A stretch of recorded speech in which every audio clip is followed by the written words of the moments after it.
Well, good morning, my ladies and my gents. Welcome to Wednesday, which means it's time for another gripping episode of What Did You Buy Wednesday? It's hosted by our buddy Joe over there at Big Sky Model Workshop. And go check him out. We've got some pretty cool stuff. And he's also generously hosting the under 1,000 subscriber group build this year. And go check that out too. If you got less than 1,000 subscribers, you're in. Build anything.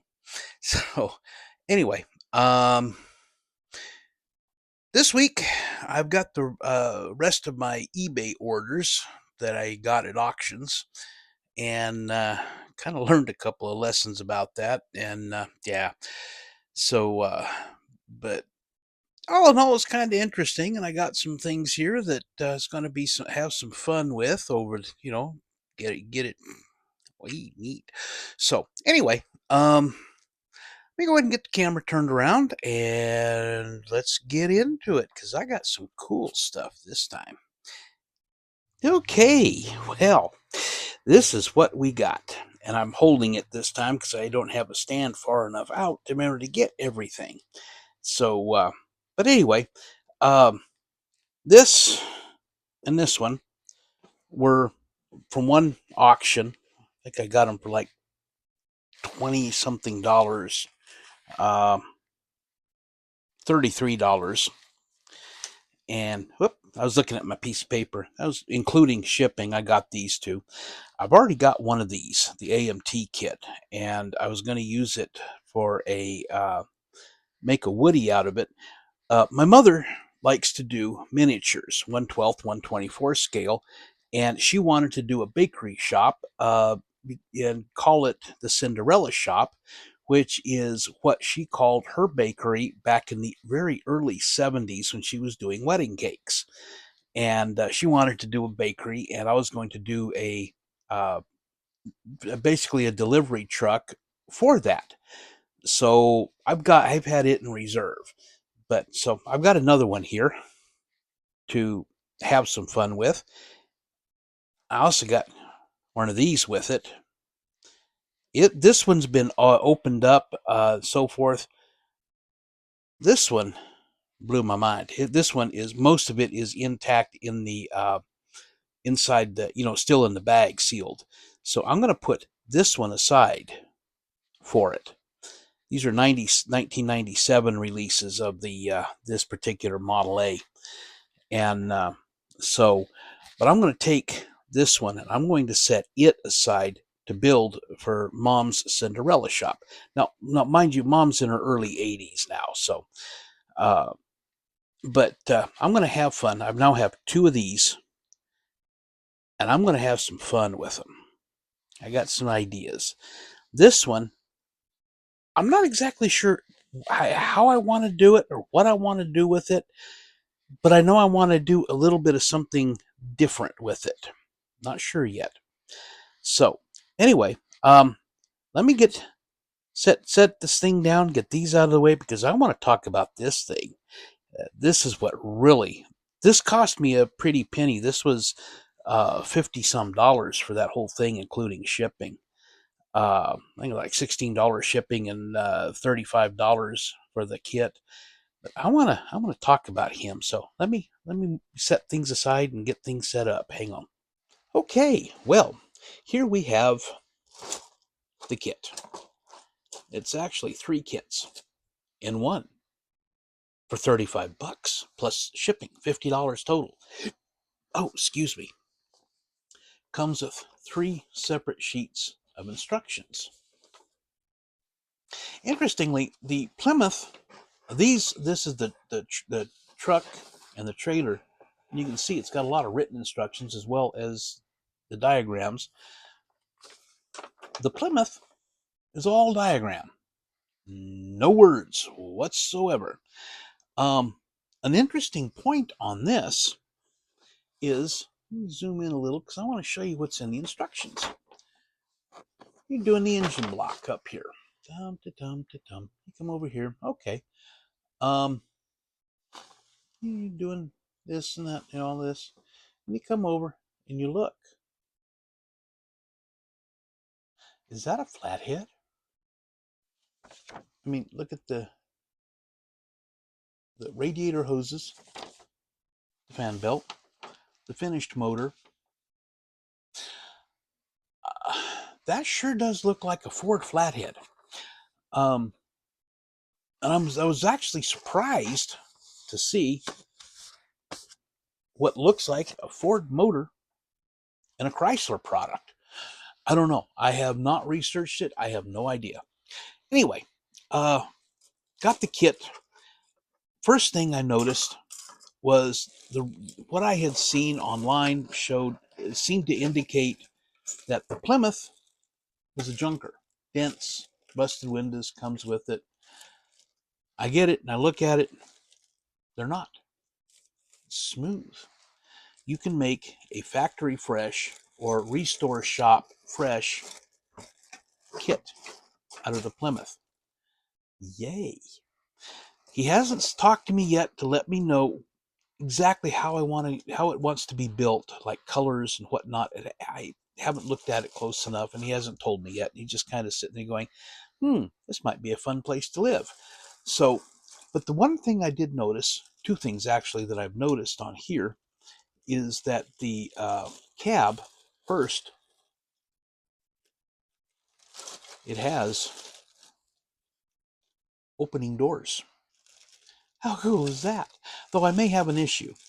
The looks like the whole front has been squashed in. Let me zoom in, kind of show you what I got. You can see stressed styrene here and here, and on the bottom part of the frame has been kind of squished in. This side is in a little bit worse shape over here, and it's also got a little almost looks like a piece broken out of it. Looking at it, I kind of looked closely at it when I got it. Easy enough to fix. And it's not going to cause that much of an issue. At most, I might have to glue the doors open if I want a door open. Excuse me. But that, and I don't remember. Let's go back in.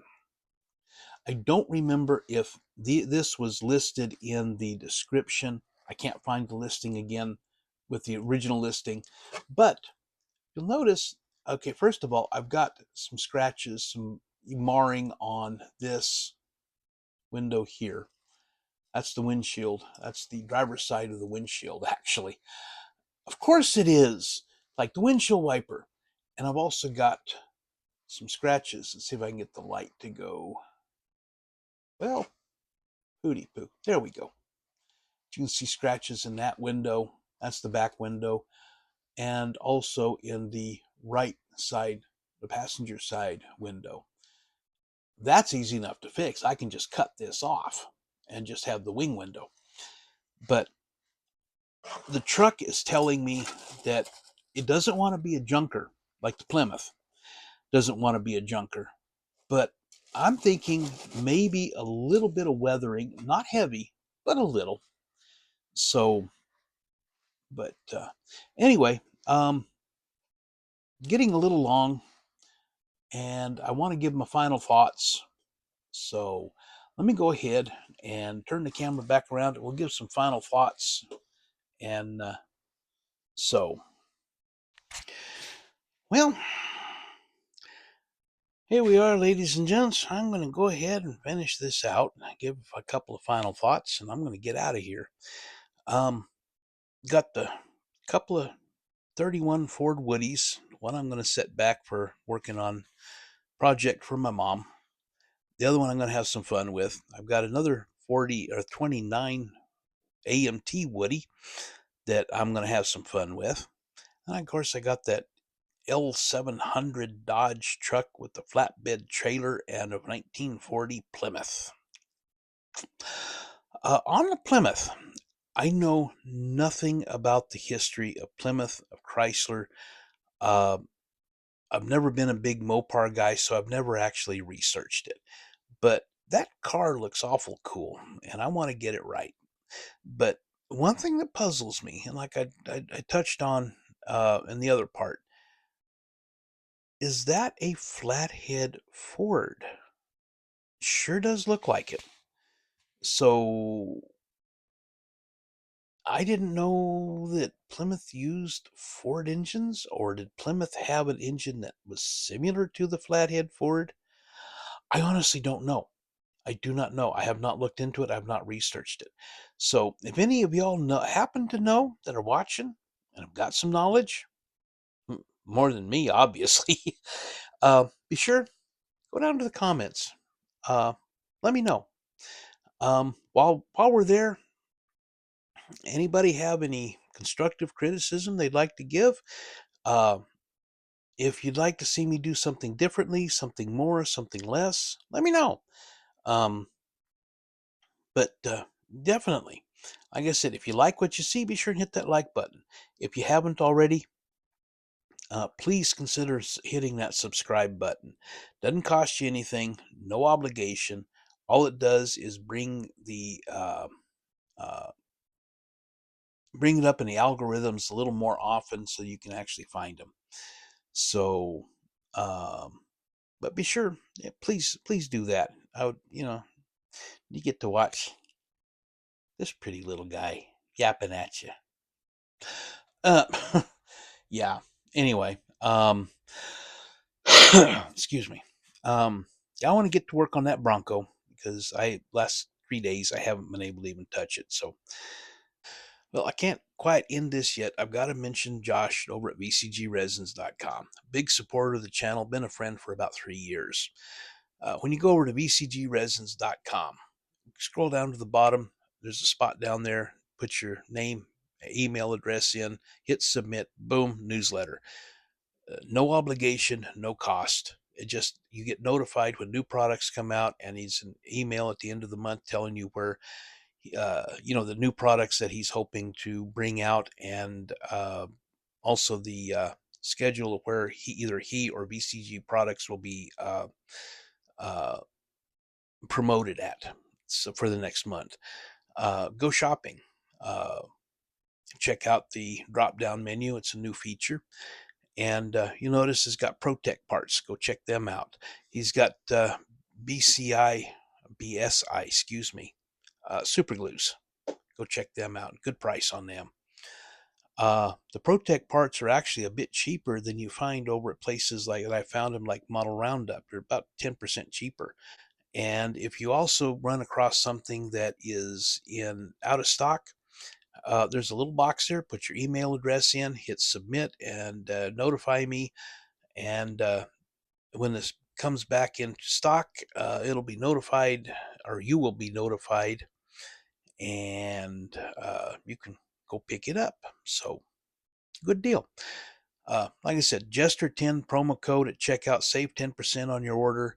Does not include shipping. Shipping is $6, and he packs it stuff very, very well. It'd be difficult for the post office to tear your stuff up, short of running over it with a truck. So, okay, now that I rattled off all of that as quick as a lawyer does at the end of an advertisement, I'm going to get out of here. So, BTEX signing out.